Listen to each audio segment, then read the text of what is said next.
আমরা স্বাগত জানাচ্ছি আপনাকে, শুভেচ্ছা জানাচ্ছি। আজকে সুন্দর একটা এপিসোড আমরা ঢাকা নিয়ে করছি, ফার্স্ট এপিসোড। এতদিন আমরা ঢাকা ভূতচম করছি, বাট এটা হচ্ছে ফার্স্ট ঢাকাকে নিয়ে করা এপিসোড। সো ভেরি স্পেশাল আমাদের সবার জন্য। হ্যালো লিসনার্স, আসসালামু আলাইকুম। থ্যাংক ইউ রাসেল ভাই, ওয়েলকাম ব্যাক। ঢাকাতে আপনাকে এবং সবাইকে স্বাগতম। তো যেহেতু ঢাকার ছেলে ঢাকার পোলা বলে না মুভিতে, তো স্বাগতম জানালাম আপনাদেরকে। তো প্রথম ঘটনাটা যেটি শেয়ার করব সেটি ঢাকাবাসীদের উদ্দেশ্যে, এবং সবাইকে একটু মনোযোগ আকর্ষণ করছি যেন একটু মন দিয়ে আমার ঘটনাটি শোনে। ঘটনাটি 1992 সালের আব্দুল জলিল নামক একজনের ঘটনা রাসেল ভাই শেয়ার করবো আজকে। তার বয়স 35 থেকে 38 হবে সে সময়। তো তার একটি দোকান ছিল, মুদি দোকান, যাত্রাবাড়ির কোন একটা জায়গায়। তো তার বাসা হচ্ছে মালিবাগ রেল ক্রসিং এর সাথে। তো তখনকার দিনে রাসেল ভাই রাত্রে 11টা-12টা, মানে অনেক রাত, অলমোস্ট ঢাকা অন্ধকার হয়ে যেত বলতে গেলে। তো উনি নর্মালের মতো প্রতিদিনই যেদিন ঘটনাটি ঘটে বা যিনি সেটা প্রত্যক্ষ করেন সেদিন দোকান থেকে বাসায় ফিরছিলেন। তো তার ফিরতে গেলে বাসে উঠার লাগে, এবং বাস থেকে নেমে তাকে হেঁটে রেল লাইন দিয়ে যদি যায় তাহলে একটু তাড়াতাড়ি হয়, রেল লাইন যদি না যায় তাহলে রিক্সা দিয়ে গেলে একটু ঘুরে যেতে হয়। তো সে নর্মালি রেল লাইনের উপর দিয়ে প্রতিদিন হেঁটে যেত। আচ্ছা। তো দোকান বন্ধ করতে করতে সেদিন এত কাস্টমার ছিল যে দোকান বন্ধ করতে করতে রাত্রে 12টা-10 মতো বেজে যায়। তো সে দোকান ক্লোজ করে রাস্তায় দাঁড়ালেন বাসের জন্য। হঠাৎ করে একটি বাস আসলো। রাসেল ভাই বাসে কোনো ঘটনাই ঘটেনি। বাসে ওঠার পরে তিনি সবকিছু নরমাল ছিল। বাস থেকে নামলেন। নামার পরে রেগুলার যে রুটিনটা সে ফলো করতেন, রেল লাইনের উপর দিয়ে হেঁটে যাওয়া। তো সেই মুহূর্তে কিছু মনে লাগে আজকে রেল লাইনের উপর দিকে যাবো কিনা, কিন্তু ওই বইতে সে রওনা দিয়ে দিলেন আর কি বাসার উদ্দেশ্যে। সে আর রিক্সা নিলেন না। ওখান থেকে তার বাসার রিক্সা ভাড়া মাত্র 4 টাকা। আচ্ছা। তো রেল লাইনের উপর দিয়ে তখন সে দেখলেন যে ঘড়িতে 12টা-20 উপরে বাজে আর কি। রেল লাইনের উপর দিয়ে হাঁটা শুরু করলেন। আচ্ছা। হাঁটতে হাঁটতে প্রায় মিনিট 3 আগানোর পরেই দুই পাশেই বস্তি রাসেল ভাই, মানে রেল লাইনের দুই পাশেই বস্তি। তো একটু আগানোর পরে হঠাৎ করে তার সামনে, মানে আচমকা, মানে এটা তার চিন্তারও বাইরে, এবং without signal, without siren, without light, হঠাৎ করে একটা ট্রেন তার সামনে হাজির হয়ে যায়। অসম্ভব রকম ভয় পেয়ে যান তিনি যে উইদাউট সাইরেন, কোনো হুইসেল নাই, কিছু নাই, একটা ট্রেন হঠাৎ করে আমার সামনে চলে আসলো। আর এক্সপিরিয়েন্সের ক্ষেত্রে বলবো রাসেল ভাই তার বাসা রেল লাইনের সাথেই। তো ট্রেন যাওয়া আসা, ট্রেনের মুভমেন্ট, ট্রেনের সাউন্ড সবইতে সে অভিজ্ঞ। একটা ট্রেনের সাইজ কত বড় হতে পারে। তো তখন তাকে জিজ্ঞেস করলাম যে আপনি কি বলতেছেন, আমি কিছু বুঝি নাই। তিনি বললেন যে এই ট্রেনের সাইজটা আমি বলতে পারবো না, আমি আপনাকে বলতে পারবো না ট্রেনটা কত বড়। আর আমি যতটুকু যেভাবে ট্রেন দেখছি তার স্বাভাবিকের থেকে অনেক বড়, এবং এত দ্রুত ট্রেন আমি কখনো দেখি নাই। আমার সামনে চোখের পলকে আমার সামনে হাজির হয়ে গেল, এবং আমি খুব ভয় পেয়ে গেলাম। একটু চিন্তা করতে লাগলাম, না এই রাস্তায় আসা যাবে না এরকম কিছু করতে থাকলে। কিন্তু চিন্তার কথা তো পরে রাসেল ভাই, তাকে তো আগে বাঁচতে হবে এই অবস্থা থেকে। সে বস্তির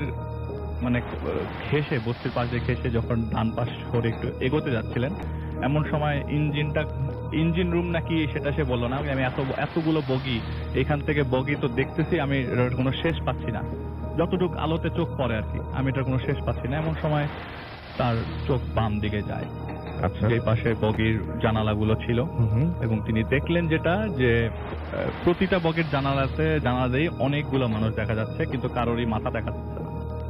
হয়তো তারা লম্বা, মাথা নাই, এটা সে বুঝতে পারছে না, এবং সে ওই জায়গায় হাঁটু গেড়ে বসে পড়লেন। যে জিনিসটা দেখে সেটা হচ্ছে জানালা গড়ি বেয়ে বেয়ে রক্ত পড়ছিল।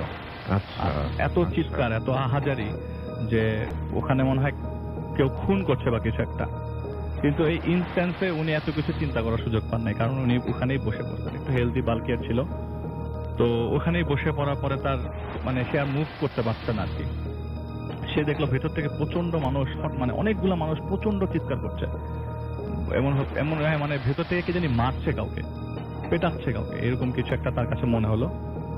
তো এই দৃশ্য কিছুক্ষণ চলমান অবস্থায় থাকার পরে যখন তিনি ভাবলেন যে না, এখানে এতক্ষণ বসে থাকা যাবে না, আর এটা তো তার সামনেই চলছে, আসলে শুনতে অনেক আরাম লাগতে পারে, চিন্তা করলে হয়তো বলতে পারে দূরেটা কি কখনো হয় নাকি, কিন্তু উনি তো সামনে প্রত্যক্ষ করেছে, ওনার ভিতরের কি অবস্থা আমরা কখনোই অনুধাবন করতে পারবো না। হ্যাঁ, সেটা একদম সত্যি, সেটা একেবারে। তো তিনি দেখলেন যে রেল মানে ট্রেনটা কিছুক্ষণের মধ্যে মানে তখন সে চিৎকার দেওয়া শুরু করলো রাসেল ভাই যে আমাকে বাঁচাও, কিন্তু ওই বস্তির আশেপাশ থেকে কেউ একটা হেল্প করতে আসে নাই একবারের জন্য না।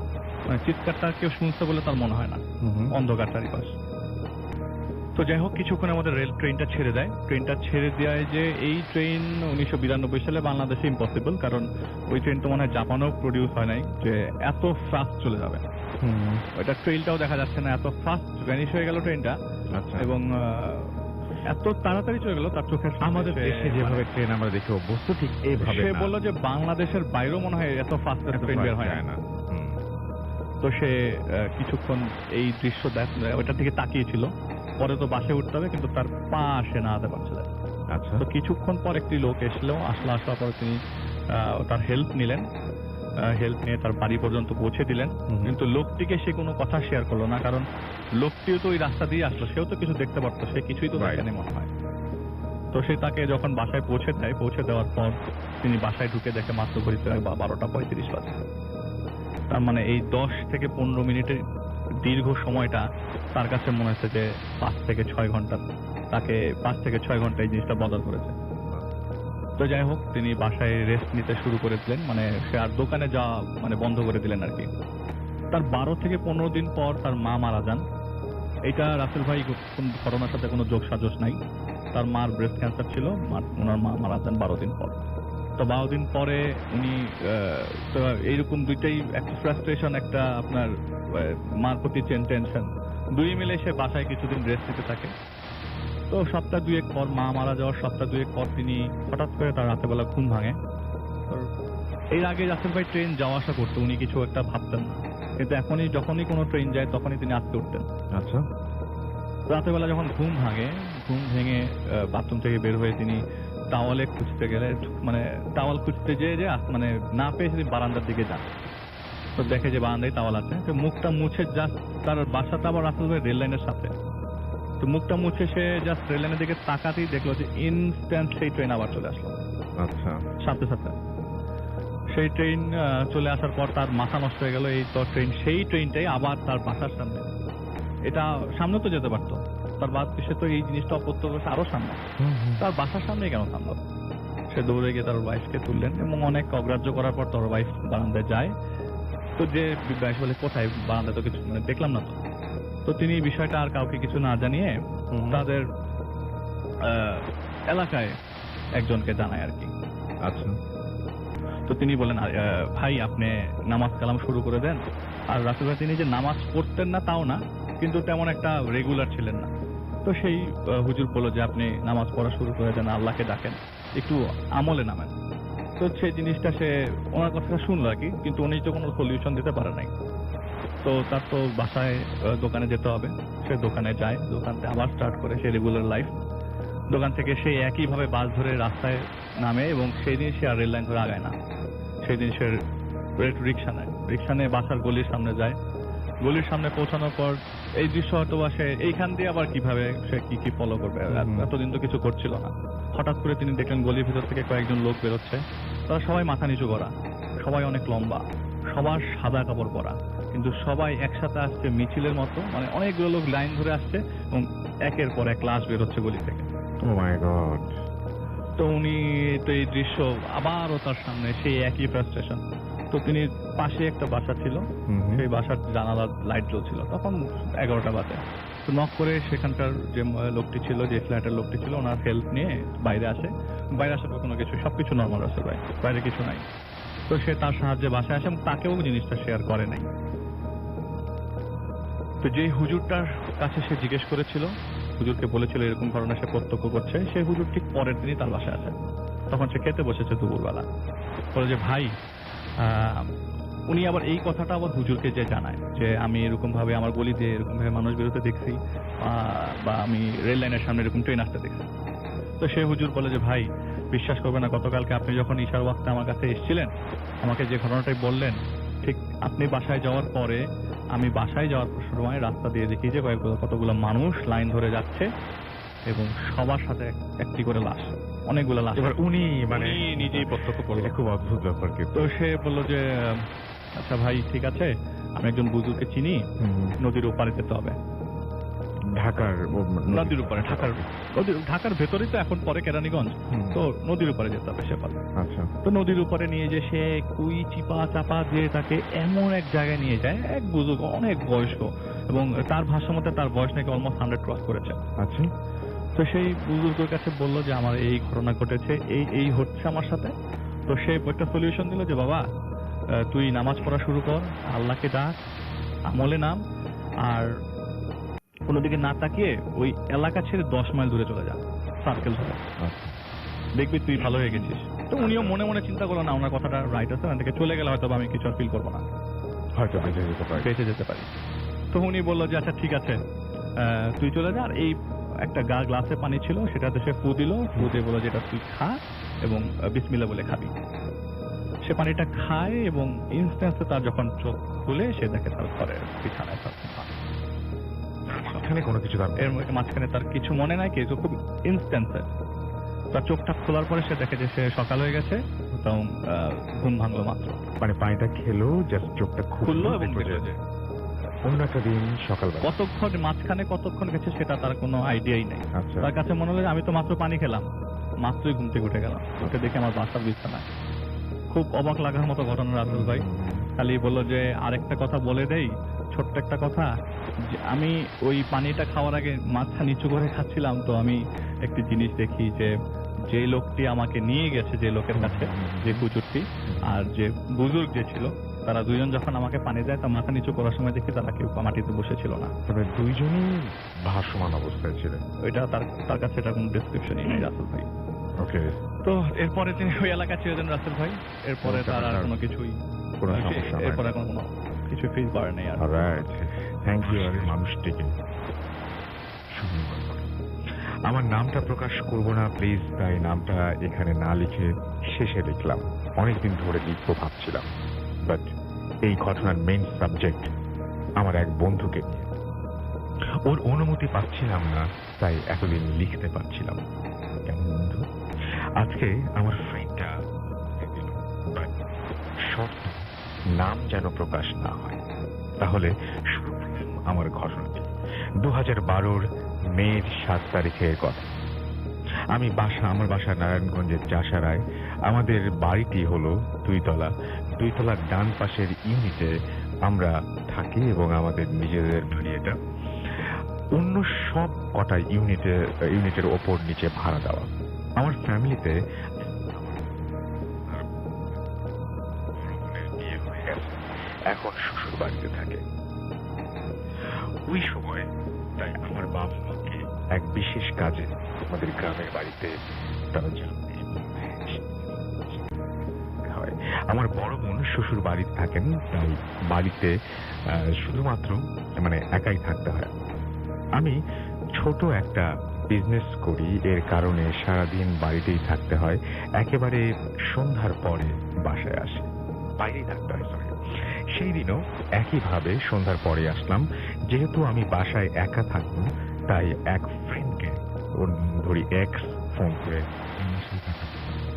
ওই ফ্রেন্ডও রাজি। আমার ওই ফ্রেন্ডটা বর্তমানে এমবেসিতে চাকরিরত অবস্থায়। রাত প্রায় 9টার দিকে আমার ফ্রেন্ড অর্থাৎ এক্স, আমরা বাইরের হোটেল থেকে আগেই আমাদের রাতের খাবারের জন্য খিচুড়ি কিনে নিয়ে আসলাম। এরপরে 10:30-এর দিকে রাতের খাবার খেয়ে নিলাম। তারপর আমরা দুজনে কথা বলতে বলতে আর টিভি দেখতে দেখতে কখন রাত 2:50-এর দিকে ওয়াশরুমে যাবার জন্য চোখ খুলে দেখি আমার ফ্রেন্ড এক্স বিছানায় নেই। আমার ফ্রেন্ডটি ওয়াশরুম থেকে এসে সব কটি রুম খুঁজলাম এবং বারান্দা খুঁজে দেখলাম কোথাও নেই। তখন সোজা ছাদে চলে গেলাম এবং আমি ভাবলাম যে নিশ্চয়ই ছাদে আছে। আমি সিঁড়ি দিয়ে উঠে ছাদের দরজার সামনে দাঁড়িয়ে চিৎকার দিয়ে তাকিয়ে আমি ছাদের দিকে তাকিয়ে শুধু এতটুকু বুঝতে পারছি, চিৎকার দিয়ে নয়, ছাদের দিকে তাকিয়ে এতটুকুই বুঝতে পারছি যে ওখানে 3 জন। কিছু বোঝার আগেই কি যে হলো আমি কিছুই বুঝতে পারছিলাম না। আমার মনে হচ্ছিল তখনই কি যেন 2 হাতের ডানার দিকে ধরে রাখছে আমাকে এবং সোজা উপরের আকাশের দিকে উঠাতে শুরু করে দিয়েছে। খুবই জোরে। আমি কিছুই বুঝতে পারছিলাম না তখন যে আমার সাথে কি হচ্ছিল। আমি এটা বুঝতে পারছিলাম না। একটু পরে একটা শব্দ আমার কানে আসলো, বলল যে ওর ওর যেন কিছু না হয়। আমি বুঝতে পারলাম না যে এটা আমার ফ্রেন্ডের কথা। আমি আমার আমি আমার ফ্রেন্ডের কথা বলার শব্দ এটা আমি বুঝতে পারলাম এবং আমার আর কিছুই খেয়াল নেই। যখন চোখ খুললাম তখন দেখি আমি রুমের বিছানায় এবং নামাজ পড়ছে নিচে। আমি উঠে বসলাম। আমার 2 হাতের ডানায় খুব ব্যথা। ওখানে কে যেন ধরেছিল, সে আঙুলের ছাপ তখন লেগেছিল। আমার বন্ধু শেষ করে আমার পাশে এসে বসল। আমি ভয়ে কিছুই বলতে পারছিলাম না। আমার ফ্রেন্ড আমার দিকে তাকিয়ে হাসি দিয়ে বলল, ভয় পেয়েছিস? কিচ্ছু না, আমি তোর বন্ধু, অন্য কিছু না। আর এই কথাটা কোনোদিন কাউকে তাহলে তোর ক্ষতি হবে। তুই যেন কাউকে কিচ্ছু না বলিস। এর জন্য আমি তোর 2টা কাজ করে দেবো। একটা হলো বিজনেসের প্রবলেম চলছে তোর যেটা, সেটা আমি সলভ করে দেব এবং আরেকটা যেটা সেটা হচ্ছে বিশ্বাস করবেন কি রাসেল ভাই, আমার বিজনেসের প্রবলেমের কথাটা সেটা হচ্ছে যে আরেকটা হচ্ছে সেটা হচ্ছে যে আমার ভাইয়ের যে প্রবলেম সেই প্রবলেম দূর করে দেবে। আমার বিজনেসের কথা আগে থেকে জানতো, কিন্তু আমার বোন আর দুলাভাই, অর্থাৎ দুলাভাই বোন আর দুলাভাইয়ের যে ফ্যামিলির যে প্রবলেম, এটা ফ্যামিলির মানুষ ছাড়া আর কারো জানা ছিল না। তাহলে আমার ফ্রেন্ড জানলো কিভাবে? আমি কিছুতেই বুঝতে পারলাম না। আমিও কিছু জিজ্ঞেস করিনি ভয়ে। ও শুধু বলল, আমি শুনে হা হা হা হা আর কিছু। তার 2 দিন পরের কথা, আমার বিজনেসের প্রবলেম সত্যিই আর থাকলো না। আর তার চেয়েও বড় কথা হলো যে আমার দুলাভাইয়ের সমস্যাটা সলভ হওয়ার মতো ছিল না। ওদের প্রায় ডিভোর্স হয়ে যাবার কথা ছিল। আকস্মিকভাবে তাও মিটে। আমি কখনো কাউকে এই কথা বলিনি ভাই। এই এখনো পর্যন্ত আমরা বন্ধু হয়ে আছি। আমি ওকে ওই ব্যাপারে কিছু জিজ্ঞেস করিনি। আমার কোথাও পুরো প্রবলেম হলেই ছোট বা বড় যেটাই হোক না কেন ওকে বলি, কিন্তু সলভ করার কথাটা বলি না। বলার পরে দেখি একাই সব ঠিক হয়ে গেছে। আর ও যখন যাকে পারে এইভাবে তাকে হেল্প করে, কিন্তু কাউকেই কিছু বুঝতে দেয় না। আমি যেন কখনো ওকে জিজ্ঞেস করি না। এখানেই শেষ করলাম রাসেল ভাই। ভালো লাগলে পড়ে শোনাবেন, তারপরে নাম লিখেতে চলুন। আমি আপনার নামটা প্লিজ একটু বলবেন এবং আপনি কোথা থেকে এসেছেন, তারপর আপনার ঘটনা যাবো। হ্যালো লিসনার, আমি সারাবান সালসাবিলা। আমি সাভার থেকে আসছি। সাভার থেকে আছেন? আজকে তো ঢাকায় থাকছেন না? জি। ওকে, সো আমরা সাভার থেকে ঢাকাতে দেখছি, আমরা বিভিন্ন জায়গাতেই এরকম দেখি যে যেমন কক্সবাজারে গেলে আমাদের ওখানে চকরিয়ার লোকজন চলে আসেন ঢাকা থেকে। একদিন হয়তো আমরা দেখবো কি এরকম ভাবে আলাদা আলাদা ভাবে ঢাকা সাভারেও করবো, টাঙ্গাইলেও করবো, এভাবে করতে করতে যাবো। সেটা সেই দিন আর খুব বেশি দেরি নাই। যাই হোক, আমরা এখন শুনি সাবিলার ঘটনা। আমার ঘটনাটা শুরু হয় ডিসেম্বর মাসে 2015-তে। আমার অপারেশন হয় অ্যাপেন্ডিক্সে। জি। আমি যেদিন অপারেশন হয় তার 6 দিন পর আমি রাতে বিছানায় একলা ছিলাম হসপিটালের বেডে। হসপিটালের বেডে রাত প্রায় 3টা বাজে। 3টার দিকে মানে বিছানার নিচে একটা শব্দ হয়, শব্দে ঘুম ভেঙে যায় আমার। শব্দটা একতালেই চলছিল। মনে হচ্ছিল বিছানার নিচে কেউ একজন আছে যে শব্দ করছে। পরে মানে বিছানার নিচে কান্নার শব্দ আসে, আবার মাঝে মাঝে হাসিরও শব্দ আসে। তখন আমার মা বাবারা ছিল না। পরে যখন আমার নানু আমার রুমে ঢুকে, তখন আমি চিৎকার করি, আমার বাবা মা সবাই আসে। আসার পর আমি বলি যে বিছানার নিচে কিছু একটা আছে। তখন আমার আম্মু দেখে একটা টেনিস বল। Tennis ball? হ্যাঁ। আচ্ছা। আর হসপিটালে সচরাচর টেনিস বল থাকে না। আর আমার অপারেশনের রোগী আর টেনিস বল থাকার কথাও ছিল না। তারপর থেকে যখন বাসায় আসি বিভিন্ন ধরনের ঘটনা ঘটে আমার সাথে। এরকম বিভিন্ন ধরনের নানা ধরনের ঘটনা ঘটে। মানে আমার চুল ধরে টানে, আমার সাথে কথা বলতে চায় কেউ একজন। আমি মানে কিছু একটা দেখি, কিছু একটা ফিল করি, আমার কাছে এসে কান্না করে আমার পাশে থাকে, এটা বুঝতে পারি। আমার ফ্যামিলিতে কেউ এসব বিশ্বাস করতো না। আচ্ছা, টেনিস বলটা হঠাৎ করে হসপিটালের ভেতরে আপনার বেডের নিচে কিভাবে আসলো? হসপিটালের বেডের নিচে কিভাবে আসলে এটা কি মানে আমি জানি না, কিন্তু ওখানে থাকার কথা ছিল না, কারণ আমার কোনোভাবে থাকার কথা ছিল না। কথা ছিল। রাইট। এবং তারপর থেকেই সমস্যাটা শুরু হয়ে সমস্যাটা গেছে। শুরু হয়। ওকে। তারপর একদিন রাত মানে 24শে ডিসেম্বর রাত 3টার সময় আমার আচ্ছা, তার আগে বলি, আপনি কি টেনিস বলটা টাচ করেছিলেন বা বাসায় নিয়ে এসেছিলেন এরকম কোনো না, কিছু? টেনিস বলটা বাসায় নিয়ে আসা হয়নি। টাচ করেছিলেন? না, টাচও টাচও করা করেননি। হয়নি। আচ্ছা, ওকে। তারপর থেকে রাত 3টার সময় আমার আমার বিছানার পাশে কান্না শুরু হয়। তো কান্নার শব্দটা একটু ধীরে ধীরে বাড়তে থাকে, প্রথমে আসতে প্রথমে আসে, বাড়তে থাকে। দেন আমার নানু আমার পাশে শুয়েছিল। নানুকে যখন আমি মানে নানুকে যখন জাগিয়ে তুলি, তখন নানু দেখে আমার মাথার কাছে একটা ঘন কালো ছায়া আমার দিকে তাকিয়ে আছে। আচ্ছা। তখন নানু হচ্ছে জোরে জোরে মানে আয়াতুল কুরসি বিভিন্ন ধরনের সূরা পড়া শুরু করে। তখন মানে হাসির শব্দটা আরো বেশি বিকট ভাবে। তখন ওই ছায়াটা ঘরের এক পাশ থেকে এসে দরজা বন্ধ করে দিয়ে চলে যায়। তখন আমাদের ফ্যামিলির সবাই বিশ্বাস করে। দেন 3 জানুয়ারি 2016-তে আমার বিকালবেলা আমি ঘুমাচ্ছিলাম, ঘুমের ঘরে একটা স্বপ্ন দেখি, যে স্বপ্নে একটা মেয়ে আমাকে মারে। কিন্তু আশ্চর্যের বিষয় হলো, স্বপ্ন থেকে আমি যখন উঠি, হ্যাঁ স্বপ্নে আমাকে যে যে জায়গায় মারা হয়েছে, ঘুম থেকে ওঠার পর সেই জায়গায় প্রচন্ড ব্যথা, আর আমার হাতেও কাটার দাগ ছিল। একজন যে হাত আমার চিপে ধরেছে সেই দাগটা ছিল। তারপর থেকে আমার অসুস্থ, মানে যখনই কিছু একটা দেখি তখন আমার অসুস্থ হয়ে যায়। এখনো মানে ডক্টর ঠিক মতো ঢুকতে পারেনি যে আমার কি রোগ হয়েছে। কিন্তু আপনি ছাপটা পান, ঘুম থেকে ওঠার পর ছাপটা পান, আর হ্যাঁ। স্বপ্নে যিনি মারেন তার চেহারা কিরকম? তার চেহারা একটা মেয়ে, অনেক লম্বা চুল, মানে চোখ বড়। আর আরেকদিন ঘটনা ঘটেছে, আমি সেলফি তুলতেছিলাম, আমার সেলফির পাশে চোখ ছিল। আচ্ছা। আমি সেলফি তুলতেছি, আমার পাশে একটা চোখ ছিল। সেটা না হয় ধরলাম আমি, টেকনিক্যাল ডিফিকাল্টিজ হতে পারে, কিন্তু বা কোনো ধরনের অন্য ঝামেলা হতে পারে, বা ক্যামেরার সমস্যা হতে পারে, হতেই পারে। বাট স্বপ্নে যে মেয়েটাকে দেখেন, এই মেয়েটার সাথে আপনার বাস্তবে কোনোদিন কোনো দেখা হয়েছিল বা এর সাথে কোনো পরিচয় আছে আমি আপনার? একদিন হচ্ছে বই পড়ছিলাম, আমাদের জানালা যে সেটা অনেক বড় একটা জানালা, জানালার কাঁচের জানালা, আর উপাস থেকে মানে দেখা যায় সবকিছু। আমি একটা মেয়ে দেখি, সেম মেয়ে, যে মেয়েটাকে আমি স্বপ্নে দেখেছি, সেই মেয়েটা বসেছিল। যখনই আমি হচ্ছে ভয় পেয়ে উঠে বসি, মেয়েটা সেখানে ছিল না, কিন্তু সেই মেয়েটাই আমাকে স্বপ্নে হচ্ছে আমাকে মারে। এই মেয়েটাই মারে?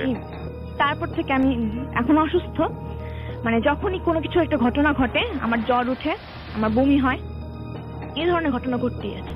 ওকে, আমরা আপনার কাছে আবারও ফিরে আসবো। আমরা তার মাঝখানে আমরা চলে যাব একটু বাবু ভাইয়ের কাছে। আহমেদ বাবু আমাদেরকে এবার ঘটনা বলবেন, ঢাকা রিলেটেড ঘটনা। আমরা সবাই জানি যে উনি ঢাকাতেই থাকে এবং ঢাকার লালমাটিয়ায়। সো আমরা তো ঢাকার এপিসোড করছি, তো আমরা ঢাকার ঘটনা শুনে আমরা। হ্যালো লিসেনার্স, এই কাহিনীটা অ্যাকচুয়ালি মিরপুরের ঘটনা। আচ্ছা। এটা রুবেল নামে একজন শেয়ার করেছে আমার কাছে। সে মিরপুর 14 নম্বরে থাকতো। সেখানে একটা কোয়ার্টার ছিল আগে, এখন আছে কিনা আমি জানি না, ব্যাটালিয়ন বলতো ওটাকে। আচ্ছা। হ্যাঁ, ব্যাটালিয়ন কোয়ার্টারে ওখানে থাকতো আর কি। ওকে। তো যাই হোক, তো উনি ওখান থেকে মানে ওই রুবেল যিনি ছিলেন আমার থেকে অনেক বড় বয়সে, সিনিয়র আর কি। তখন উনি ইয়াং, ওনার তো টিনেজার ছেড়িয়ে গেছেন আর কি তখন বয়স। তো উনি রাতের বেলা চলাফেরা করতেন, আড্ডা মারতে যেতেন, এবং মানে ওই আপনার মিরপুর এলাকা শেওড়াপাড়া এরকম জায়গা দিয়ে ঘুরে ঘুরে আসতেন। তো ওনার বাসায় আসার জন্য ওনাকে একটা শর্টকাট ব্যবহার করতে হতো, সেটা হচ্ছে ইব্রাহিমপুরের মধ্যে দিয়ে উনি আসতেন। আচ্ছা। তো একদিন উনি এরকম আসছেন ওখান থেকে হেঁটে হেঁটে, তো রাত হয়ে গেছে, তো ওখানে একটা পুকুর ছিল। তো উনি হঠাৎ খেয়াল করে দেখলেন যে পুকুরের পাড়ে মনে হচ্ছে যে কিছু একটা, মানে ইটস লাইক একটা পশুর মতো, লাইক কাইন্ড অফ কুকুর টাইপের একটা কিছু বসে আছে, কিছু একটা খাচ্ছে বা সামথিং লাইক দ্যাট। তো সে ফার্স্টে কুকুর মনে করে, ইগনোর করে, রাতের বেলা একটা এরকম থাকতেই পারে, রাস্তার মধ্যে পুকুর পাড়ে কুকুর টুকুর থাকতে পারে। তো সে যখন কাছে চলে আসে তখন দেখে যখন একটা না, মানে একটা সাথে 3-4টা মনে হলো বাতাস থেকে, মানে মানে মানে অদৃশ্য থেকে জেনারেট হলো 2-3টা, এবং তার দিকে তাকালো। তার দিকে যখন তাকালো, সে বললো যে জিনিসটার চেহারা ছিল just like kind of like মানুষের মুখের মতো, জাস্ট কুকুরের মুখের মতো না, শরীরটা ওরকম, চেহারা মানুষের মুখের মতো, এবং জল জল করে তাকায় আছে, এবং সেগুলোর মুখের মধ্যে লাইক পচা মাছ টাছ টাইপের খাবার। তো সে না খুব মানে ভয় পেয়ে যায় জিনিসটা দেখে, মানে অ্যাবনর্মাল একটা জিনিস। তো উনি এটা দেখে উনি করে কি, কিছুক্ষণ দাঁড়া যায়, দোয়া পড়ে, তো দোয়া পড়ে আর কি তখনকার মানে ওনার যে স্টেটটা ছিল আসলে ওইরকম ভাবে চিন্তা করার মতো না, বেশ ভয় পাচ্ছিল সে। তো সে হাঁটা শুরু করে, আবার ভয় মানে সাইড হয়ে হাঁটা শুরু করে। তো তারপর থেকে সে যেটা দেখে যে একটু পরপরই তাকে ফলো করে করে জিনিসগুলো আসতেছে। আচ্ছা এবং ফলো করার জিনিসটা হচ্ছে এরকম যে হেঁটে আসা না রাসেল ভাই, এটা লাইক মানে মনে হচ্ছে কিছু আছে আবার কিছু নাই, ধোঁয়াশা টাইপের। লাইক অনেক সময় আমরা মরিচিকা দেখি না, জাস্ট লাইক দ্যাট, সেইভাবে। এবং জিনিসটা তার বাসা পর্যন্ত তাকে ফলো করে আসে। এবং ওই রাতে তার প্রচন্ড জ্বর হয়। আচ্ছা এবং জ্বর হওয়ার পর থেকে সে অসুস্থ হয়ে যায় বেশ। এবং তখন সে খেতে পারতো না, করতে পারতো না, মানে নর্মাল লাইফ লিড করতে পারতো না। এবং প্রায় সে ওই একটা অন্ধকার ছায়ার মতো দেখতো, তার বাসার আশেপাশে ঘোরাফেরা করতো। এবং ওই যে জায়গাটা ছিল, যে গলিটা যেখানে আসতো, ওই জায়গাটার নামে নাকি রাসেল ভাই এখনো মানে তখন পর্যন্ত উনি বলছে, তখন পর্যন্ত জায়গাটা বেশ মানে বদনাম ছিল একটা জায়গা। ইব্রাহিমপুর থেকে 14 নম্বর যাওয়ার পথে একটা গলি ছিল, আচ্ছা এখন আছে কিনা আমি জানি না। তো যাই হোক, উনি ওটাকে অনেকদিন সাফার করে, এই অন্ধকার এই প্রবলেমটা যে সাফার করে। পরবর্তীতে উনি এটা মানে বিভিন্ন ট্রিটমেন্টের মাধ্যমে আস্তে আস্তে উনি এটা থেকে রিকভার করেন। আচ্ছা এটা ছিল না মাসুম এবং আজকের অতিথিরা। এবং আমরা আজকে আপনারা সবাই জানেন যে ঢাকা এপিসোড করছি, এরপরে আমরা চলে যাবো খুলনায় এবং আগামী সপ্তাহে আপনাদের সাথে খুলনা থেকে। আপাতত ঢাকার কিছু ঘটনা আমরা শুনে আসবো। আমাদের সঙ্গে আরো নতুন অতিথি যোগ দিয়েছেন। আপনার নাম একটু বলবেন? সারার, আপনি ঢাকার ঘটনা বলবেন, রাইট? আমি একটু উল্লেখ করে নিই যে কিছু কিছু সময় দেখা যায়, একটু আগের যে ঘটনাটা আমরা শুনলাম যে একজন ভদ্রলোক যিনি কিনা মগবাজারে থাকতেন, তার সাথে অনেক প্রবলেম হতো। তারপরে তিনি সেই মগবাজার থেকে তার বাড়িটা শিফট করে 10 মাইল দূরে নিয়ে গেলেন এবং তিনি ভালো ছিলেন। কিন্তু এখন যে ঘটনা শুনবো সেই ঘটনাটা সেটা থেকে একেবারেই আলাদা। আপনারা শুনলেই বুঝতে পারবেন এবং আমরা সরকারের কাছে সেই ঘটনাটা শুনবো। জি, এই ঘটনাটা অ্যাকচুয়ালি স্টার্ট হয় যখন আমার বাবা পেটে ছিল, আমার দিদার। সো আমরা জানি যে আগের কালে বাসাগুলো, আমার বাবার বাসাটা actually like home town, like যেখানে জন্ম হয়েছে সেটা ফরিদপুর ছিল। সো ওখানে বাসাগুলা যেখানে জন্ম হয়েছে ওই বাসাটা ছিল টিন শেডের, রাইট? সো যখন আমার বাবা কনসিভ করেছিল লাইক বাবাকে, তখন ওখান থেকে প্যারানর্মাল অ্যাক্টিভিটি শুরু হয় অনেক রকমের। যেমন নর্মালি অনেক সময় শোনা যেত যে টিন শেডের চাল ছিল যেটার উপর দিয়ে মানুষ হাঁটাহাঁটি করতো এবং অন্য মানুষ ঢিল দেওয়ার আওয়াজ হতো, কিন্তু ওটা অনেক রাতে, যেটা নর্মালি হওয়া সম্ভব ছিল না। অ্যান্ড দেন অনেক ধরনের শ্যাডোজ দেখা যেত, সো যেগুলো নর্মালি আমরা দেখি না। এবং ওরকম প্যারানর্মাল অ্যাক্টিভিটিসের মধ্যেই আমার বাবার জন্ম হয়। সো বাবা জন্ম হওয়ার পরে আমরা যেমন জানি যে নর্মাল বাচ্চাদেরকে সাজানো হয় কপালের মধ্যে কালো টিপ দিয়ে, এটসেট্রা। সো ওইভাবে করে আমার বাবাকে কপালের মধ্যে কালো টিপ দিয়ে একদিন রোজার সময় আমার 2 বড় ফুপ্পি নিয়ে বের হলো। সো বারান্দার মধ্যেই ঘোরাঘুরি করছে, বারান্দায় দোলনা ছিল, দোলনায় শুয়ে ওরা গল্প করছে নিজেদের মতো। তার মধ্যে আজান পড়ে। আজান পড়ার পর ওরা ইফতারি করার এক্সাইটমেন্টে বাবাকে ভুলে ওখানে ফেলে দিয়ে চলে যায় ইফতারি করতে। তো আজান পড়ার সাথে সাথে তো সূর্য আস্তে আস্তে ডুবছে।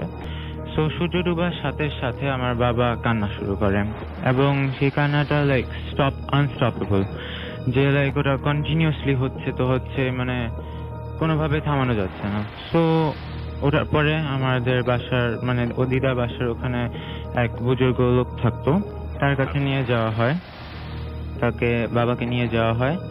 এবং তারপরে হচ্ছিল গিয়ে অনেক সূরা টুরা পড়ে ওই লোকটা পরে বাবাকে ঠিক করালো, তার কান্নাটা বন্ধ হলো।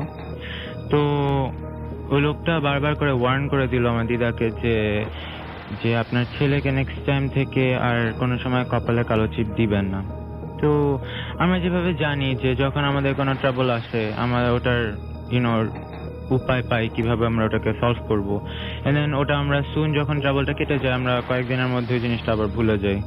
সো এরকমই কিছু একটা হলো। আমার ফুপ্পিরা কয়েক মাস পরে এক্স্যাক্টলি একইভাবে বাবাকে কাজল দিয়ে কপালের মধ্যে আবার বের করে নিয়ে যায় এবং সন্ধ্যা হওয়ার সাথে সাথে আমার বাবা আবার কান্না শুরু করে এবং এবারে কান্নাটা একদম লাইক কোনোভাবেই থামানো যাচ্ছে না এবং লাইক অলমোস্ট লাইক মরে যাওয়ার মতন কান্না করছে, একটা বাচ্চা ছোট।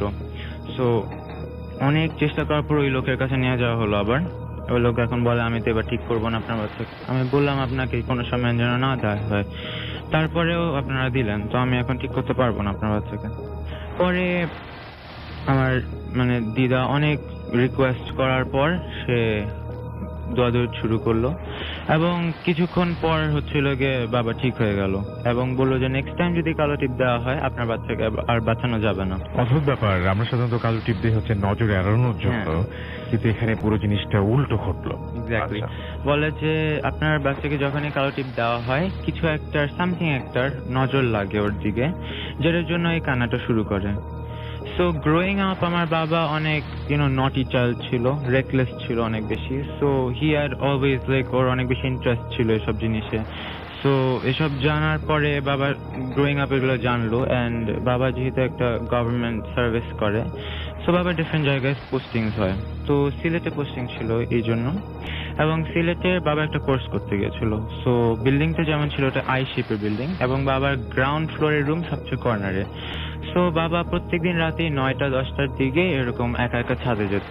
ছাদে যেয়ে বলতো যে কে আমার সাথে থাকতে আমার দিকে নজর লাগাতে ছোটবেলা, সাহস থাকলে আমার সামনে আসো। সো এরকম একদিন করলো, 2 দিন করলো, 3 দিনের দিন বাবা যখন ছাদে গেল, বাবা ফেল্ট আ বিট উইয়ার্ড, যেটা ইউজুয়ালি হয় না, বিকজ হি ডাজন্ট বিলিভ, কোনো সময় এসব বিলিভ করে না, ট্রাস্ট করতে না। হ্যাঁ এইসব বলে কিছু হয় না আসলে, এগুলো সব লেম। সো এগুলোর পরে বাবা আবার একইভাবে করলো এবং 12টার দিকে বাসা চলে আসলো রুমে, এসে ঘুমালো। এবং নর্মালি কি হয়, বাবা শোয়ার আগে সব দরজা জানালা লক করে শোয়, কিন্তু আনফর্চুনেটলি আর সারপ্রাইজিংলি সেদিন বাবার পায়ের কাছে, বাবার মাথার কাছে দরজাটা খোলা ছিল।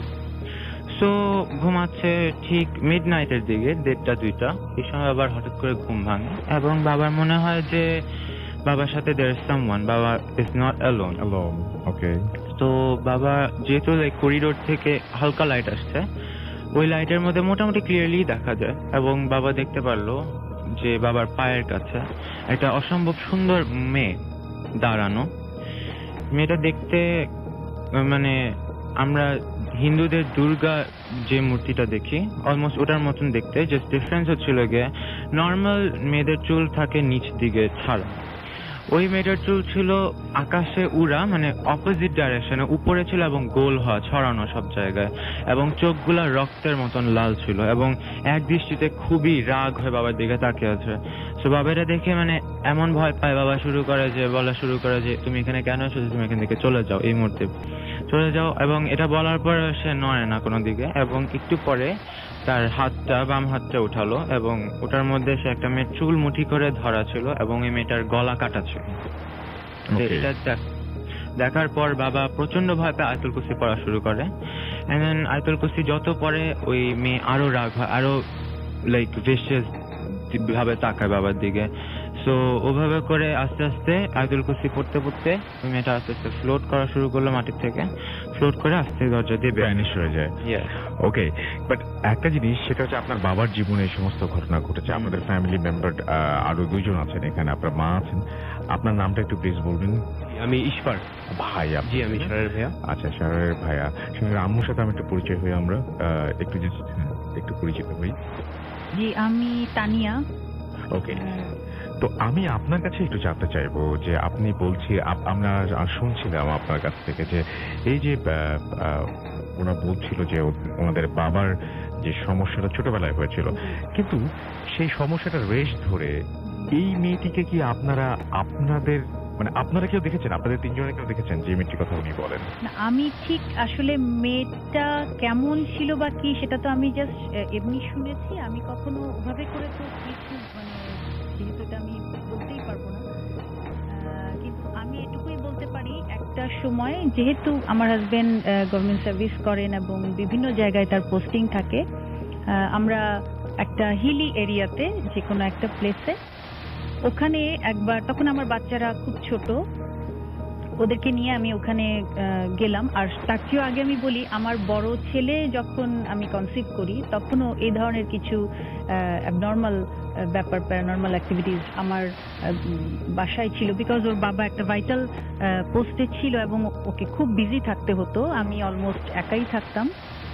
সেই সময়টায় আমাকেও কিছুটা জিনিস, এই ধরনের জিনিস ফেস করতে হয়েছে এবং আমি তখন জিনিসটাকে আসলে এভাবে দেখতাম যে হয়তো আমি প্রেগনেন্ট, তো সেজন্যই হয়তো আমি ভয় পাচ্ছি। রাইট, অনেকেই বলেন যে এই সময়টা হ্যাঁ, অনেক রকম অনেক চিন্তা রকম, আসে মাথায়। সেটাই। রাইট, ওটা থেকেই, বাট আমি ওটাকে কখনো সিরিয়াসলি ওভাবে কিছু ধরিনি। তারপর যখন একটু বড় হলো আর যখন সেই হিলের একটা জায়গায় আমরা গেলাম, ওখানে যাওয়ার পর একদিন মধ্যরাত্রিতে, আমি ঠিক সময়টা বলতে পারবো না, কিন্তু মধ্যরাত্রিতে আমি একটু মানে ওয়াশরুমে যাব, হঠাৎ আমি তাকিয়ে দেখলাম আমার পায়ের কাছে একটা বড় জানালা ছিল, খুব বড় একটা জানালা ছিল। তো আমি পর্দাটা সরানো ছিল, আমি ওখানে হঠাৎ করেই আমার চোখটা গেল এই জন্যে যে আমি দেখতে পেলাম যে আমি নিজেই ওখানে দাঁড়ানো আছি জানালার বাইরে, আমি দাঁড়ানো আপনি আছি, নিজেকেই দেখতে পাচ্ছেন? আমি আমার নিজেকে দেখতে পাচ্ছি। সেটা একটা ভয়ঙ্কর একটা ফিলিংস, এটা আমি এক্সপ্লেন করতে পারবো না। এক্স্যাক্টলি ঠিক সেই রকমই, যেরকম চুলগুলো উপর দিকে, একটা মানে অদ্ভুত অবস্থা চুলে, আর চোখটা ভীষণ টকটকে লাল এবং খুব রাগী চোখে আমি আমার নিজেকেই দেখছি। এবং আমি এতটাই ভয় পেলাম যে আমি ওর বাবাকে তখন ডেকে তুললাম, আমি এবং সাথে সাথে আমি আর কিছু তখন আর কিছু আমার মানে এর পরের অংশ আমার আসলে আর কিছু মনে নেই। আচ্ছা, একটা জিনিস, সেটা হচ্ছে আপনারা বলছিলেন যে আপনাদের বাসায় আপনারা সবাই ফিল করেন যে আপনারা সবসময় হ্যাঁ, কেউ কিছু মানে কিভাবে ফিল করেন, মানে কিভাবে বুঝতে পারেন যে এটা আপনি একটা হামাগুড়ি দেওয়ার কথা বলছিলেন? জি, একটু বলেন তো আমাকে। এটা একটু। হচ্ছে কি, যখন আমরা একটা লম্বা সময় যদি এমন হয় যে আমরা 3 জন আছি কি আমরা 2 জন আছি, তাহলে কিন্তু ব্যাপারটা ওভাবে কিছু হচ্ছে না। যখনই আলাদা আলাদা ভাবে পড়ে আলাদা থাকে আলাদা আপনারা। ভাবে থাকছি তখন ব্যাপারটা না, কিন্তু আমরা 4 জন একসাথে যখনই কোনো বাসায় একটু বেশি দিন আমরা থাকি, সেটা বছর 3 4 এই ধরনের কোনো কিছু, তখনই এই ব্যাপারটা কিন্তু কাজ করে। আচ্ছা, কাজ করে এবং এখন যেটা হচ্ছে ওর বাবার সাথে আগে কি হয়েছে সেটা আমি আমার এখানে মনে মুখ্য হয় বিষয় না এখানে। হ্যাঁ, হ্যাঁ, সেটা এখন যেটা হচ্ছে যে আমরা বাকিরা যারা আছি তারা সাফার আমরা সাফারটা করি, হ্যাঁ, বা আমরা সাফার বলবো না কি বলবো জানি না, আমরা ফিল করি, ফিল করেন বা ফেস করেন ব্যাপারটা। রাইট। আচ্ছা, কি ফিল করেন বলেন তো, বা কি ফেস করেন আপনারা, কি ফিল করেন যে বাসায় কে থাকতে পারে, তার সে কেমন, বা এই যে হামাগুড়ির ব্যাপারটা এটা কিভাবে আপনার মাথায় আসলো, বা একটু যেদিন হামাগুড়ি দেওয়ার ব্যাপারটা আসলো হামাগুড়ির ব্যাপারটা আমি একেবারেই জাস্ট হাঁটু দিয়ে একটা আমি যেখানে ছিলাম, যেটা আমি বলছি যে একটা বাইরের একটা কান্ট্রিতে আমরা ছিলাম, 3টা বছর ছিলাম ওখানে, এবং সেখানে যেটা ছিল যে আমাদের ফুল বাসাটা ছিল আপনার কার্পেটিং করা ছিল। এখন সেখানে পায়ের কোনো শব্দ হবে না, খুব জোরে কেউ যদি পা ফেলে তাহলে ধুপ ধুপ করে কোনো শব্দ হয়তো হবে। সেক্ষেত্রে আমরা যেটা ফিল করতাম যে 4 হাতের পায়ের একটা শব্দ, খুব জোরে কেউ ধুম ধুম করে শব্দ করছে, এবং হাঁটুর মুড়ে ওখানে বসে দেন মানে মনে হতো যে উকি দেওয়ার চেষ্টা করছে, এবং সেই ফিলিংসটা আমি আসলে এক্সপ্লেন করতে পারবো না। এটা কেমন করে কি আমি এটার কোনো ব্যাখ্যা নেই আপনার আমার কাছে এবং আপনি বুঝতে পারেন যে এই মানুষটার অস্তিত্ব আপনাদের ফ্যামিলিতে আছে। আমি একটু পাশে আপনার আর আমি হচ্ছে আপনার নামটা একবার একটু প্লিজ বলবেন। আপনিও কি এরকম ফিল করেন যে আপনার বাসায় মানে আরো একজনের অস্তিত্ব আছে? কখনো ফিল করেছেন এরকম? বাসায় যেমন এই যে হাঁটাহাঁটির যে আওয়াজগুলো বলছে, এই আওয়াজ আমি শুনতাম, অনেকদিনই শুনতাম, বাট অ্যাজ আমি কখনো ইউজুয়ালি জিনিসটাকে অতটা পাত্তা দিতাম না বা বিলিভ করতে চেতাম না, টু বি অনেস্ট। এই জন্য ইউজুয়ালি আমি হ্যালুসিনেশন বা কোনো এক্সপ্রেশন দিয়ে কাটিয়ে দিতাম।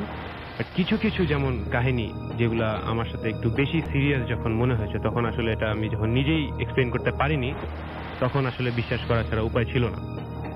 যেমন আমার এরকম কুয়েতে আমরা যখন ছিলাম আর কি 3 বছর, তো আমার পরীক্ষা তখন চলছে, তো রাত্রেবেলা যেহেতু দাওয়াত, ফ্যামিলির দাওয়াত জন্য সবাই দাওয়াতে বাইরে, আমি আমার মতন বাসার সব লাইটস অফ করে আমার রুমে পড়ছি। তো আমার রুমে ঢোকার দরজাটা ছিল হচ্ছে গিয়ে যে আমার যে পড়ার টেবিল তার একটু পিছেই হাতের ডান দিকে। তো আমি আমার মতন পড়ছি টেবিলে, এবং point to be noted is that আমার দরজা যখন খুলতো, আমার দরজাটা একটু অয়েলিং প্রবলেম ছিল জন্য অনেক আওয়াজ হতো, ক্যাচ ক্যাচ শব্দ করতো। ক্যাচ ক্যাচ শব্দ করতো, এবং রুমে বাতাস বা অন্য কিছু আসার কোনো সিস্টেম ছিল না। It was completely sealed off, central air condition থাকার কারণে ইট ওয়াজ সিলড অফ। তো আমি আমার মতন পড়ছিলাম ওই দিন। That was the first encounter যখন আমি অ্যাকচুয়ালি জিনিসটা ফিল করেছি যে আমি আমার মতন পড়ছি। হঠাৎ বিকট আওয়াজ করে আমার দরজা খুলে গেল, যেটা বন্ধ ছিল দরজা খুলে গেল, এবং closed room জি জি, এটা একদম ক্লোজ রুমের দরজা হঠাৎ খুলে গেল। খুলে যাওয়ার পরের থেকে অ্যাজ ইফ আমার ঠিক রাইট বিসাইড মি যদি কেউ দাঁড়িয়ে থাকে, অবশ্যই আমি একটা প্রেজেন্স ফিল করতে পারবো। তো ওইরকম একটা প্রেজেন্স আমি ফিল করলাম যে অ্যাজ ইফ কেউ একজন দাঁড়িয়ে আছে আমার ঠিক পাশেই, একটু পিছন সাইডে দাঁড়ানো। তো আমি যেহেতু আমি ট্রাই করছি যে এটা যাতে আমি না ফোকাস করি, আমি আমার কাজ করার চেষ্টা করছি, কিন্তু এতটাই বেশি প্রেজেন্সটা বোঝা যাচ্ছিল যে আমি পড়া বন্ধ করে পরে পিছিয়ে তাকাতে বাধ্য হলাম। এন্ড যখনই তাকালাম, আমি তাকানোর সাথে সাথে এমটি একটা feeling, pin drop silent, empty একটা ফিলিং, কোনো আওয়াজ নাই, শব্দ নাই, কোনো কিছু বোঝা যাচ্ছে না। তো আমি কিছুক্ষণ ওয়েট করে আবার আমি আমার পড়ায় ব্যাক করলাম। মনে করছি মনের ভুল হয়তো হবে, দরজা হয়তো এমনি খোলাই ছিল, আমি হয়তো বুঝিনি। বাট অ্যাজ সুন এজ আমি আবার পড়া শুরু করলাম, আমার দরজাটা আবার একা একা বন্ধ হয়ে যায়, ওই আওয়াজ করে বন্ধ হয়ে যায়। তখন আমি একটু ভয় পাই আর কি আসলে। আচ্ছা, আমার এইখানে আমি ইন্টারাপ্ট করি, সেটা হচ্ছে যে আপনারা তিনজন, আপনারা বলছিলেন যে কেউ কাউকে এরকম ভাবে বলতেন না যে আপনারা ভয় পাচ্ছেন। একটা পর্যায়ে এসে আপনারা জানেন যে হ্যাঁ তিনজনই দেখেন। এখন প্রশ্ন হচ্ছে তিনজনই কি আসলে, দুটো মাইক অন করা আছে তো না, যে তিনজনই কি আসলে একই জিনিস দেখেন নাকি তিনজন তিন রকম জিনিস দেখেন?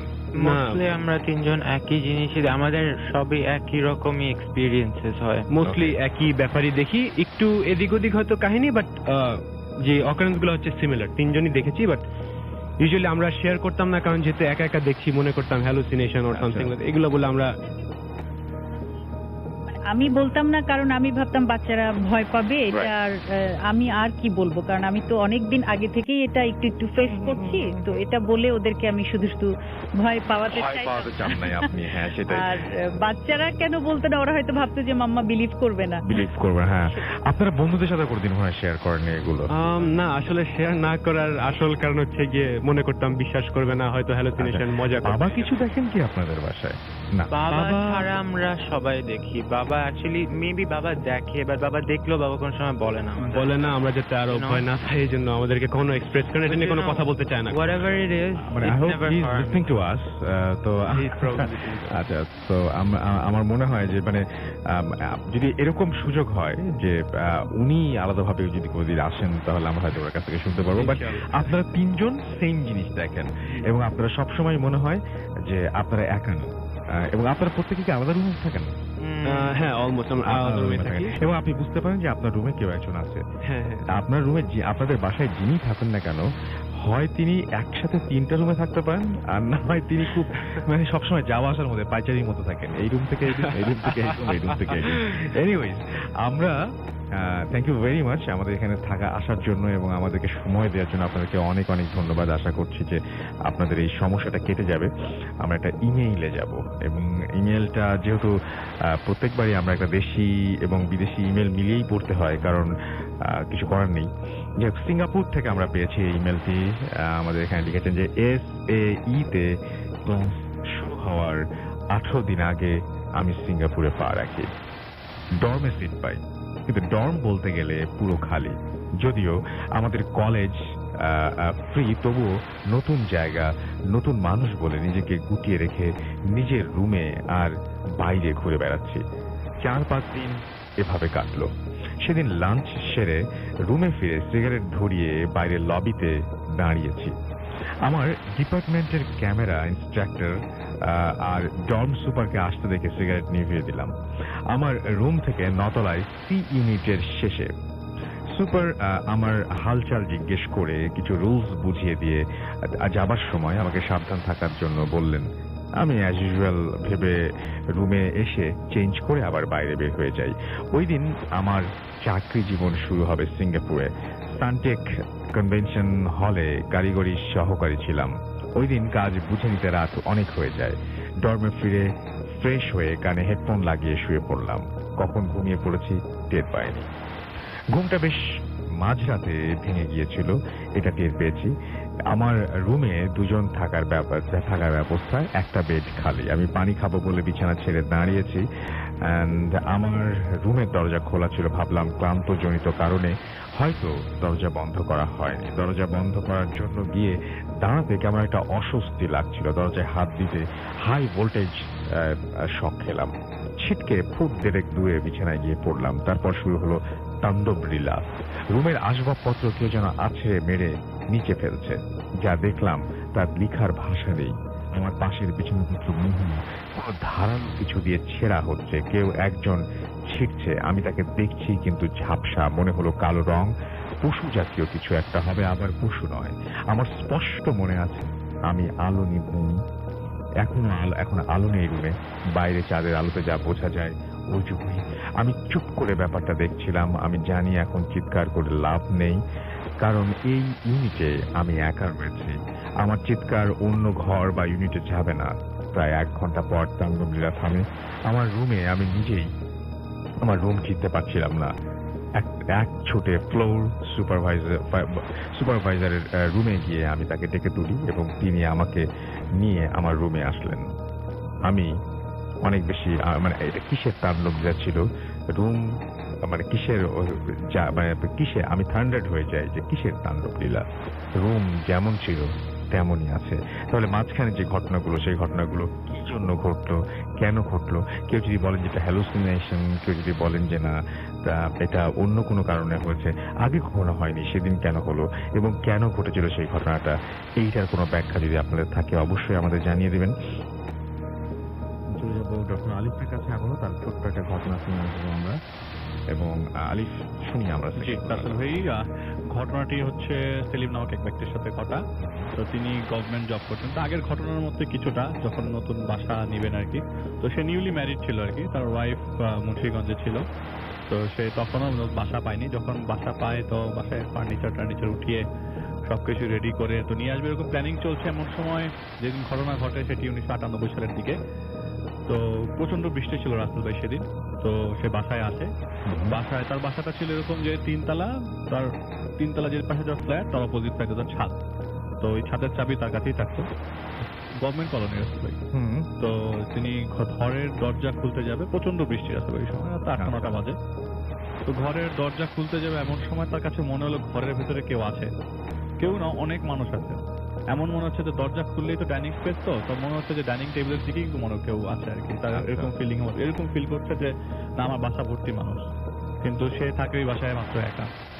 তো সে বৃষ্টি পড়ছিল, তো সে মনে করছে এটা নর্মাল কিছু একটা, হয়তো নিচের ফ্ল্যাটের বা কিছু একটা হতে পারে। তো দরজা খুলে রুমের ভেতরে ঢোকার পরে দেখে যে তার পুরো ফ্ল্যাটের লাইট সব লাইট জ্বলন অন করা এবং রান্নাঘরে চুলা দিচ্ছে। আশ্চর্যজনক জিনিস হচ্ছে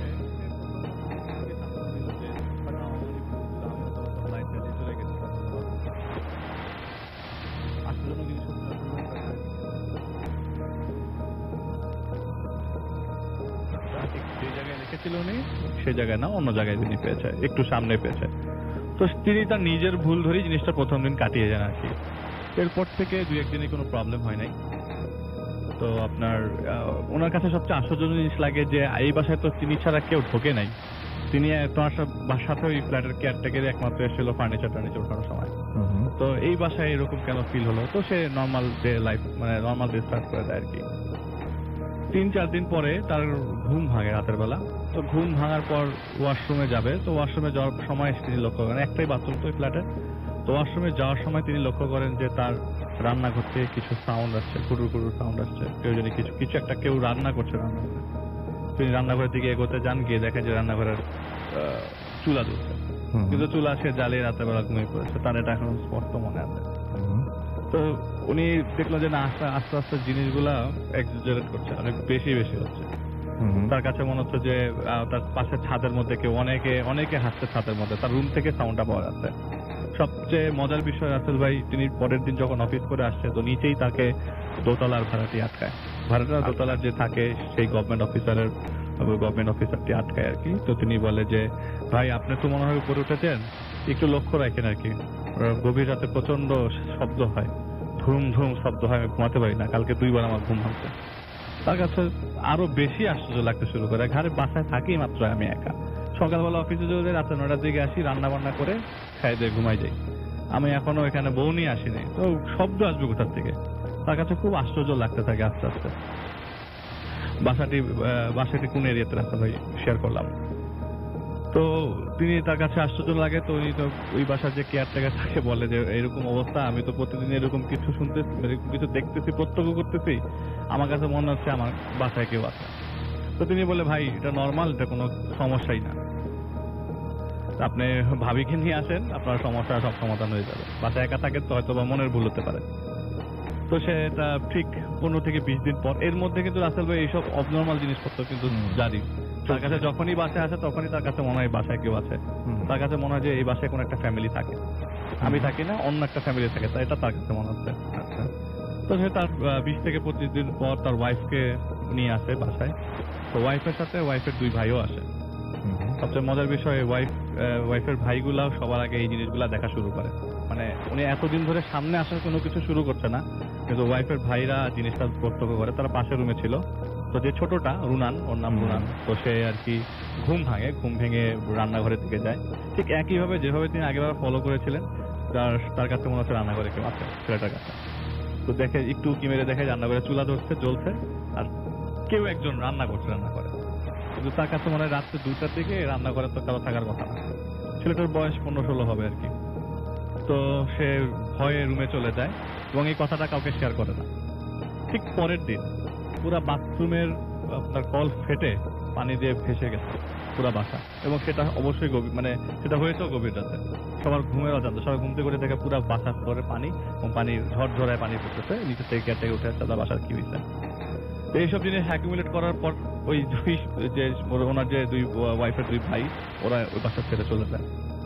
এবং সবশেষে যেটা হয় আর কি রাসেল ভাই, ওনার 2জন হাজবেন্ড ওয়াইফ যখন ছিল, এখন ওরা 2জন একাই বাসায়, ওই ভাইরা যাওয়ার ঠিক 4 থেকে 5 দিন পর রাতের বেলা আমার ওয়াইফ, খুব বেশি রাত না, 12টা 1টার দিকে, তো যেহেতু গভর্নমেন্ট অফিসার সে আগেই বাসায় এসে 10টা সাড়ে 10টার মধ্যে ঘুমিয়ে পড়ে, তার ওয়াইফও তাই। তো রাত্রেবেলা ঘুম ভাঙে 1টার দিকে, 12টা 1টার দিকে, তার এক্সাক্ট টাইমটা তার মনে নাই। সে ঘুম ভেঙে ড্রয়িং রুমে মানে লাইট জ্বালিয়ে বাথরুমে যাবে, একটাই বাথরুমের ফ্লোরে। তো ড্রয়িং রুমের লাইট জ্বালাতেই দেখে যে ড্রয়িং রুমের মধ্যে কয়েকজন মানুষ বসে আছে সোফার উপরে, ডাইনিং স্পেসে অনেকে খেতে বসেছে। এইটা দেখার পরে তিনি বলে যে এই বাসায় আর থাকা সম্ভব না, তার হাজবেন্ডকে ওই মুহূর্তে তিনি জানায়, এবং ওই জানানোর পরে যে আমি এই বাসায় থাকতে পারবো না, আমার পক্ষে থাকা পসিবল না, আমাকে পারলে তুমি আমাকে, তোমার যদি ওনার একটু ফিনান্সিয়াল প্রবলেম, তোমাদের সমস্যা হয়, তুমি পারলে আমাকে মুন্সিগঞ্জ রেখে আসো, কিন্তু আমি এখানে থাকবো। তো পরে উনি ডিসিশন নিয়ে ওনার ওয়াইফকে মুন্সিগঞ্জ রেখে এসে পরে একটা মেসে উঠে যায়। এইটাই ছিল রাসেল ভাই। Thank you very much. আসলে আবারও বাবু ভাইয়ের কাছে একটা ছোট্ট ঘটনা শুনে আসবো, আমাদের হাতে সময় খুবই কম, ছোট ছোট করে কিছু ঘটনা শুনে আসি আমরা। থ্যাংক ইউ রাসেল ভাই। এই কাহিনীটা মোহাম্মদপুরের কাহিনী। আচ্ছা, তার আগে একটা কথা বলি, যে যারা যশোর থেকে খুলনায় অ্যাটেন্ড করতে পারবে তারাও কিন্তু ইনভাইট করতে পারবো আমরা, খুব কাছাকাছি ডিস্টেন্স, সুতরাং যশোরবাসীরা আপনারাও কিন্তু চাইলে আমাদের কাছে এসে আমাদের ঘটনা শেয়ার করতে পারেন, এবং চাইলে আপনারা খুলনায় এসে আমাদের স্টোরি শেয়ার করতে পারেন, সেটা আপনাদের উপরে। ওকে রাসেল ভাই, থ্যাংক ইউ। এই কাহিনীটা মোহাম্মদপুরের কাহিনী। মোহাম্মদপুর বেশ বড় একটা এলাকা এবং বেশ অনেক হন্টেড জায়গা এখানে আছে। তো আমি যেটা বলবো এটা খুবই মানে আমার খুব কাছাকাছি, এবং এর জন্য আমি কিছু ছন্দ নাম ইউজ করবো, কারণ নামটা বললে অনেকে বাড়িতেই চিনে ফেলবে। হ্যাঁ, এবং বাড়িটার বিশেষত্ব হচ্ছে বাড়িটা পাকিস্তান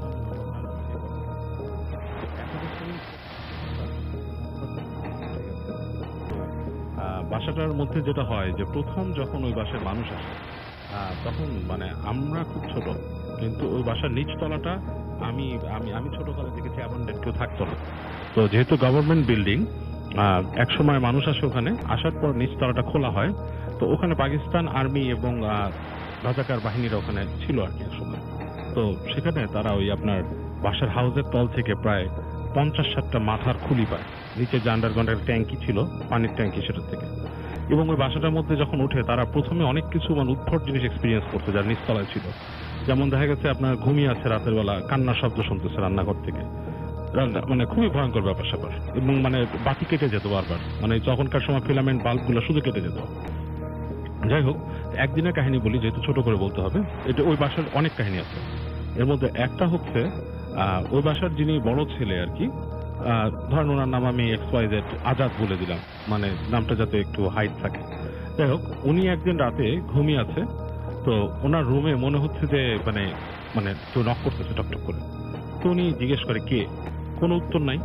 তো একসময় উনি উঠে এসে দরজা খুলে দেখে কি ওনার বাবা দাঁড়ায় আছে, বেশ একটা ডিস্টেন্সে, ওনার থেকে 2-3 হাত দূরে ওটা বাবা দাঁড়ায় আছে, চেহারাটা দেখা যাচ্ছে না ঠিক মতো। তো উনি জিজ্ঞেস করে আব্বা, তো বাবা কোনো রেসপন্স দেয় না। বাবা করে কি ঘুরে হাঁটা শুরু করে। তো উনি ওনার বাবাকে ফলো করা শুরু করে, ফলো করতে করতে যায় করিডোর দিয়ে। বাসাটা ছিল এরকম রাসেল ভাই, চারিপাশে করিডোর, হ্যাঁ, এবং এক প্রান্তে হচ্ছে বাথরুম, আর মাঝখানে কিন্তু একটা ফাঁকা জায়গা, আকাশের আলো এসে পড়ে আর কি, আচ্ছা, নিচে এরকম। তখন দিয়ে যখন হেঁটে যাচ্ছে কর্নারে বাথরুম, দেখে তার বাবা হেঁটে হেঁটে যাচ্ছে, অন্য রুমগুলো বন্ধ দরজা, এবং হেঁটে হেঁটে ডান দিকে গেল, যে বাথরুমের যেদিকে হেঁটে চলে গেল বাথরুমের ভিতরে। তো উনি বলতেছে যে আমার বাবা রাতে ডেকে উনি আমাকে ডাকলো, তারপর বাথরুমে চলে গেল। তো উনি বেশ খানিকক্ষণ দাঁড়ায় ছিল রান্নাঘরের সামনে, কি ব্যাপার, আব্বার কি কিছু দরকার বা কি কারণে। তারপর যে দেখে যে কোনো সারা শব্দ নাই। তো উনি তখন ওনার বলতেছে আর কি যে আব্বা আব্বা ডাকতেছে, শোনো না।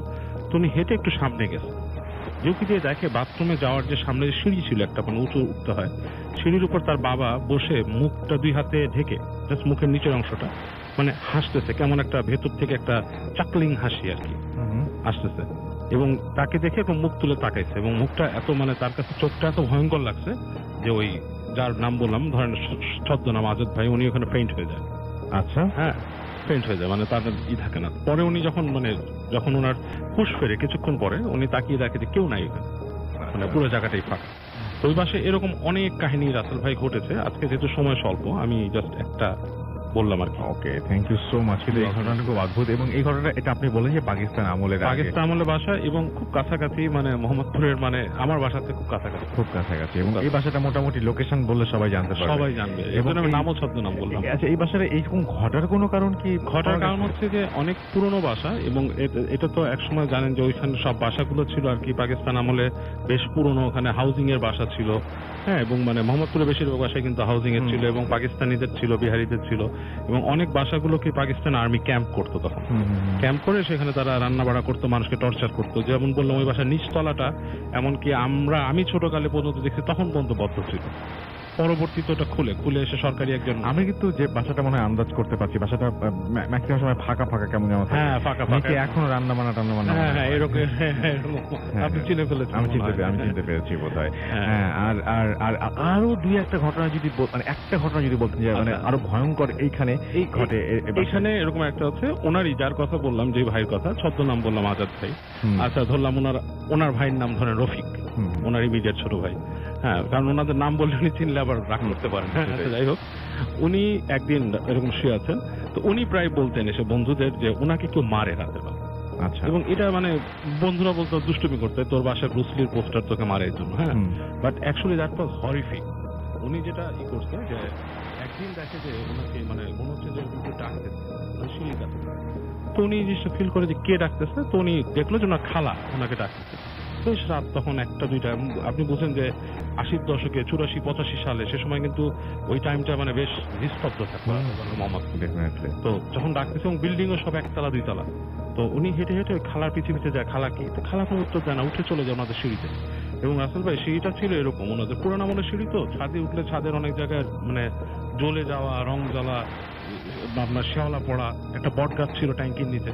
এবং দেখে যে হেঁটে যে খালাটা ওই ইসের তলে, আপনার ওই ট্যাঙ্কির পাশে দাঁড়ানো। উনি যখন হেঁটে কাছাকাছি গেছে, খালা কিন্তু পিছন ফিরেছিল। খালাটা হঠাৎ করে যখন মানে ওনার সামনে মুখটা ঘুরায়, উনি নাকি দেখছিল যে ওনার খালার মুখের হাঁটা প্রায় 4-5 ইঞ্চি মুখে হাঁ করে আছে, মানে যেটা মানে আপনার স্বাভাবিক একটা ব্যাসের হাঁ না, এটা কখনো সম্ভব না। এবং এটা দেখে মানে সে ভয়ে ছিটকে বেরো আসছে দৌড় দিয়ে ওখান থেকে, এবং আসার পর এবং নিজের খালাকে অবস্থা নিজের দেখা একটা খালাকে বিরাট অবস্থা ব্যাপার। দেখে। হ্যাঁ, এরকম একটা সিচুয়েশন। এবং মানে উনি ভয়ে আর ওখানে যেতই না ছাদে, তো আমরাও মানে ওদের ছাদে ভয়ে উঠতাম না কখনো, কারণ ছাদের যেসব স্টোরি শুনতাম, আগুন দেখা যায় ছাদের কোনায়, আগুনের দলা পড়ে উপর থেকে, এরকম শুনতাম, আমি নিজেরাই শুনতাম। এবং ওইটা ছিল ওই 3 তলা বিল্ডিংটাই ছিল, মানে 2 তলা উপরে ছাদ 3 তলা, রাইট। ওইটাই ছিল এলাকার সবচেয়ে হাইয়েস্ট বিল্ডিং ওই সময়। আরেকটা ছিল কাছাকাছি 4 তলা। এটাই, কারণ ওই অনেক পুরনো, এখন ভাঙাচোরা অবস্থায় আছে। ওই ছাদের উপরে উঠলে সংসদ ভবন দেখা যেত না, কারণ মাঝখানে কোনো বিল্ডিং ছিল। বিল্ডিং ছিল না। হ্যাঁ, অনেক বড় Okay. ক্লু দিয়ে দিয়েছি, হ্যাঁ, অনেক বড় ক্লু দিয়েছেন, এবং এখনো বিল্ডিংটা অনেকটা ভাঙাচোরা অবস্থায় আছে। ভাঙাচোরা অবস্থায়। এবং Okay. মজার ব্যাপার হচ্ছে ওই বাসার বেশিরভাগ ভৌতিক ঘটনা যা শুনেছি ওনাদের কাছ থেকে, সবই হচ্ছে তারা নিজেদের মানুষ দেখতো। এটাই আজব জিনিস। কালকে দেখবেন যে অনেক মানুষ ওই বাসা দেখতে গেছেন, এবং খুঁজে বের করবেন ডেফিনেটলি। আমি দেখবো যে অনেকে অনেকে চিনেই ইমেইলও ফেলবে। করেছেন। হ্যাঁ, সেটাই। Thank you very much. খুব অল্প সময়ের মধ্যে আপনি ছোট্ট করে আপনার ঘটনা শেয়ার করবেন। তার আগে জানাবেন যে আপনি কোথা থেকে এসেছেন, কি করেন আপনি। হ্যালো, নমস্কার সবাইকে। আমি হোলি ফ্যামিলি মেডিক্রিসেন্ট মেডিকেল কলেজের ফোর্থ ইয়ারের স্টুডেন্ট। ওকে, ছোট্ট করে শুনবো। আমি যখন মেডিকেল ফার্স্ট ইয়ারে ভর্তি হই তখন আমি আমার কলেজের কিছু নিয়ার ভাইয়াদের সাথে উঠি একটা ফ্ল্যাটে। তা তখন প্রথম দিকে ভালোই যাচ্ছিল, বেশ আনন্দ ছিলাম। তারপরে 3-4 মাস যাওয়ার পর যেটা হলো সেটা হলো রাতে 10:30 বা 11টা এরকম টাইমে আমি প্রতিদিন খাবার কিনতে বের হতাম। তা একদিন হঠাৎ খাবার কিনতে বের হওয়ার সময় 3 তলা সিঁড়িতে দাঁড়ায়, তখন হঠাৎ করে লাইট কাঁপতেছে। আমি কিছু বুঝলাম না। পরে লাইটটা বন্ধ হয়ে গেল। লাইটটা বন্ধ হওয়ার পর আবার চলে আসলো। যখন চলে আসলো তখন আমি দেখলাম 2 তলার সিঁড়িতে একটা বাচ্চা মেয়ে দাঁড়ায় আছে, আমার দিকে তাকায়, এবং সাথে সাথেই নেই। আমি প্রচন্ড ভয় পেলাম, প্রচন্ড ভয় পেয়ে বাচ্চা মেয়ে তো ওখানে আসার কথা ছিল না, তাই না? বাচ্চা মেয়ে অবশ্যই ওখানে আসার কথা ছিল না, এবং আমি এক ঝলকের জন্য দেখি বিষয়টা। খুবই ভয় পেয়েছি এবং তাড়াতাড়ি ভিতরে গেলাম। ভিতরে যাওয়ার পরে আমার বন্ধু ছিল রাজাত এবং আমার দাদা ছিল কৃপেশ সুবেদী। আমি রাজাত আর কৃপেশ দাদাকে নিয়ে আসলাম বিষয়টা দেখার জন্য, কিন্তু কিচ্ছু ছিল না, তারা কিচ্ছু পায়নি। এবং তারপর থেকে আপনি এই মেয়েটাকে বিভিন্ন সময় দেখেছেন, এবং এই মেয়েটা মানে অনেক সময় যে বোবা ধরার মতন যে ব্যাপারটা, সেটা এই মেয়েটা ঘটাতো আপনার সাথে। এবং এইটা কি এখনো চলছে? এখন আপাতত কিছুদিন বন্ধ আছে। কিছুদিন বন্ধ আছে। কেন বন্ধ আছে একটু বলতে পারবেন? এটা কিছু করেছিলেন আপনি, মানে আসলে কারো কাছে গিয়েছিলেন? হ্যাঁ, কৃপেশ দা যে ছিল সে নেপাল থেকে এসেছিল। নেপালে উনি পাশ করে চলে গেছেন। তা উনি নেপাল থেকে তার যে দিদিমা ছিল তার কাছ থেকে অনেক কিছু শুনেছিলেন। রুদ্রাক্ষের একটা মালা ছিল, সেই মালাটা উনি আমার কাছে দিয়েছিলেন, এবং শ্রীমদ্ ভগবত গীতা যেটা ছিল সেটা আমার খাটের পাশে সবসময় থাকতো এই ঘটনার পর থেকে। ওকে, আপনার কি মনে হয় যে আপনার মানে আপনি একজন ডাক্তার, সবসময় লাশ মানে থেকে শুরু করে পেশেন্টদের, মানে মানুষ মৃত্যু, চোখের সামনে মৃত্যু হচ্ছে, মানুষের চোখের সামনে মানুষ হাসছেও তার চেয়ে বেশি, বাট সবকিছু দেখছেন, তারপরেও আপনি ভয় পেয়েছিলেন? আমি তারপরেও ভয় পেয়েছিলাম, এবং প্রচন্ড ভয়, এটা মানে বলে বোঝানো যাবে না। আমি